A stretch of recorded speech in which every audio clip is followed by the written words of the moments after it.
আসসালামু আলাইকুম। শুভ সকাল। এই ভিডিওটা আপলোড করতে করতে হয়তোবা দুপুর হয়ে যাবে, কিন্তু আপনাদের জন্য এই ভিডিওটা আমি করছি সকাল সকালই। আজকে তো ছুটির দিন। আমার ছুটির দিনটা একটু ভিন্নভাবেই কাটে। আমি আমার পছন্দের যে কোনো একটা কাজ করার খুব চেষ্টা করি ছুটির দিনটাতে। তা না হলে এর পরের কাজের দিনগুলো আমার খুব একটা ভালো যায় না। কারণ আমি যদি নিজেকে একটু নিজের পছন্দ অনুযায়ী কাজগুলো করে ভালো রাখতে না পারি, তাহলে কাজের যে প্রেশার ওটা ঠিক ভালোভাবে আমি হ্যান্ডেল করতে পারি না। তাই আমি আজকে সকাল সকাল আমার পছন্দের কাজটা করছি।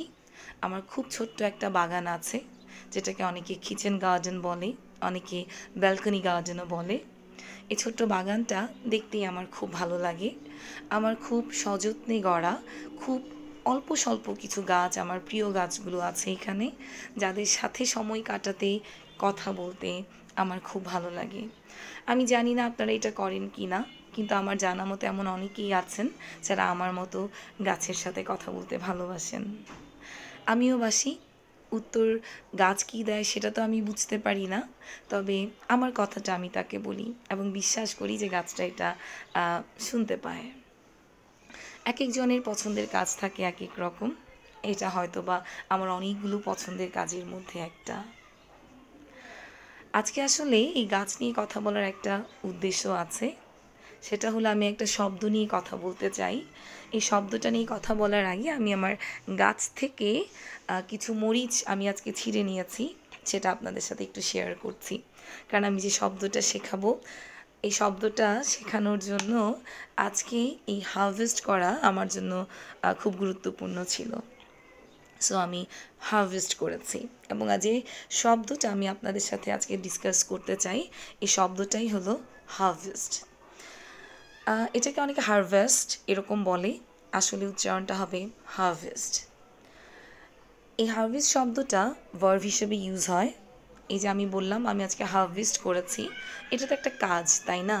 এই যে আমি মরিচগুলোকে তুলে নিয়েছি, গাছ থেকে ছিঁড়েছি, সো এটাকে ইংরেজিতে আমি বলেছি হারভেস্ট করা। টু হারভেস্ট এটা একটা ভার্ব।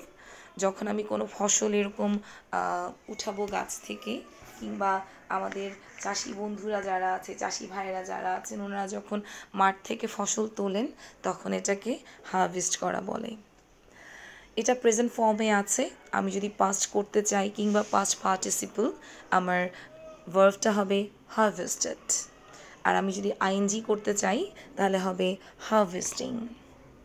কিন্তু আমার এই হারভেস্ট শব্দটা কিন্তু নাউন হিসেবেও ব্যবহৃত হয়। যখন নাউন হিসেবে ব্যবহৃত হয় তখন এটার দুটো অর্থ হয়। বছরের যে সময়টাতে আমরা হারভেস্ট করি, ওই সময়টাকেও আমরা হারভেস্ট বলতে পারবো। অর্থাৎ হারভেস্ট হতে পারে এমন একটা টাইম বছরের যে সময় ওই ফসলটা পাকে, পরিপক্ক হয় এবং প্লাক করার জন্য কিংবা একসাথে গ্যাদার ওর খাল করার জন্য রেডি হয়। অর্থাৎ ওই সময়টা, যে সময়টাতে আমি ফসলটা, উৎপাদিত ফসলটা পরিপক্ক হয়েছে বলে ধরে নিচ্ছি এবং ফসলটা তুলছি, ওই সময়টাকেও আমি হারভেস্ট বলতে পারি। আবার যে ফসলটা আমি উঠিয়েছি, ছিঁড়েছি কিংবা ঘরে তুলেছি, সেটা ওই পিকড ক্রপকেও কিন্তু আমি হারভেস্ট বলতে পারি। যখন আমার উৎপাদিত ফসলটা খুব ভালো হয়, পরিমাণে সন্তোষজনক, তখন আমি কিন্তু বলতে পারি প্ল্যান্টিফুল হারভেস্ট। অর্থাৎ বাম্পার ক্রপ হলে সেটাকে আমি প্ল্যান্টিফুল হারভেস্ট বলতে পারি। আবার এক্সপেকটেশন অনুযায়ী যদি না হয়, সেক্ষেত্রে কিন্তু আমি এটাকে পুয়ার হারভেস্ট বলতে পারি। তাহলে কি দাঁড়ালো? হারভেস্ট শব্দটা দুভাবে নাউন হিসেবেও ব্যবহৃত হয়। ফসল তোলার সময়টাকে আমরা হারভেস্ট বলতে পারি, উৎপাদিত ফসলটাকেও আমরা হারভেস্ট বলতে পারি, আবার এই ফসল তোলার কাজটাকেও আমরা হারভেস্ট বলতে পারি। যারা যারা আমার এই ছোট্ট বাগানটা দেখছেন, মাশাআল্লাহ বলতে ভুলবেন না প্লিজ, কারণ আমি জানি যে কোনো সুন্দর কিছু দেখতে আমাদের সবারই ভালো লাগে। আমি আমার শখের কাজগুলো করার চেষ্টা করি ছুটির দিনে। আশা করছি আপনারাও করবেন। নিজেকে ভালো রাখা ভীষণ জরুরি। ভালো থাকবেন সবাই। Happy holiday.